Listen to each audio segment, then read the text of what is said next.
We all have a story, and we all have authentic-oles stories, and there's no single narrative, and there's a danger to thinking that there is a single narrative to this place. So I just want an opportunity for all student voices to be heard that want to share their voice. This place has been one of the greatest things to happen. I knew I wanted to come to this school since I was a freshman in high school. I was really excited to come to Olaf College. I'm a music major. My mother's a Lutheran church musician, so duh, that's why I'm here. The minute I stepped in here, there was something magical about the way people greeted you, the way that everybody wanted to open the door for you, the way that everybody had a smile on their face, and you're just like, what could you possibly be smiling about? It's raining. I remember looking up at the sky and saying, my God, I am free. This place gave me freedom. And I stand here to fight for that freedom. I sit before you as a man who's afraid to stand up. I am here to talk about fighting for your right to be heard. The power of silence kills and chills, and I cannot let this happen anymore. Silence leads to people abusing themselves, to hurting themselves, to allowing someone to touch them, to have students feel like they need to kill themselves, because that is the only way that they feel like they can find salvation. The struggles that we as disadvantaged populations endure are kind of silent. People don't necessarily know of what you're struggling with emotionally, academically. I never had to identify as a white male, and that's the privilege that I have. The authentic-oles experience is not feeling good enough because only the skinny, blonde, pretty people are represented on these things. Where's the body type diversity? And we wonder why eating disorders and mental illness is such an issue, ... My first classes as a music major and great con student, and I'm the only black face in all of them, the only black girl in my dorm, and I've never felt more alone in my life. Every time race is mentioned in class, the professor turns to me, hoping that I can speak from my experience, or better yet, on behalf of everyone of my color. I got here and, I was a number, and that's really hard.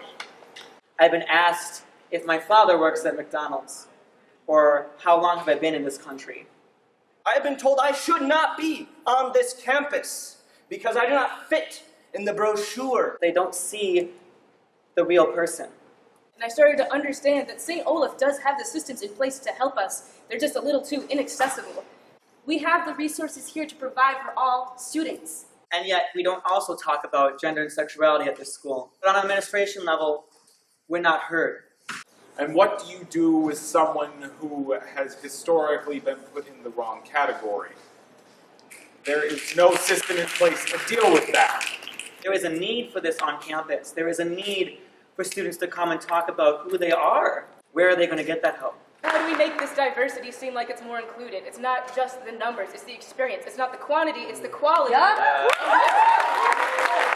The fact of the matter is there are institutional inequalities that make people suffer. So while I was being race blind, I was being ignorant. And ignorance is bliss for me. Because while I was being blissful and ignorant, other people were suffering. People here are willing to help, and they're willing to change, but we have to work together with the administration. We are not fighting. We're working it together to make this place better and more accepting for everyone. But we must speak. We cannot simply say that we are going to wait for everyone to garner us in to speak. They have a place for us to raise our voices, but we kind of have to create them ourselves.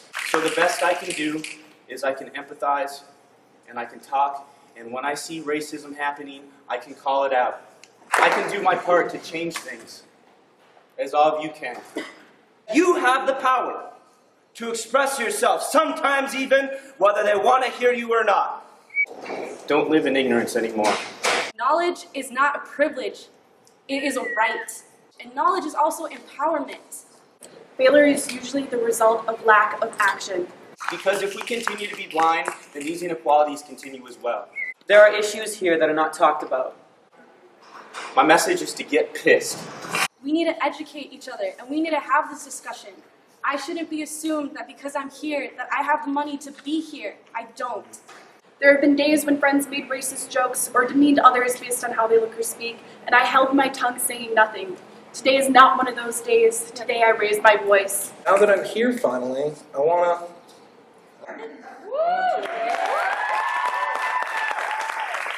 want to stand up for something.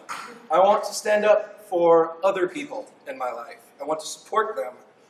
But most importantly, I want to stand up for me. We are going to have to talk. I have talked to squirrels, trees, walls. I have keep talking after people. I don't want to hear what I have to say. And so I say, Be authentic. Be unique. Be different. Because outside of St. Olaf, it's going to be different. I am a sophomore here at St. Olaf. I am one of the very few openly trans students on this campus. I'm a sophomore and a SOAN major. Latina, first year from Chicago. I am a queer Latino. And this is my real authentic-ole experience.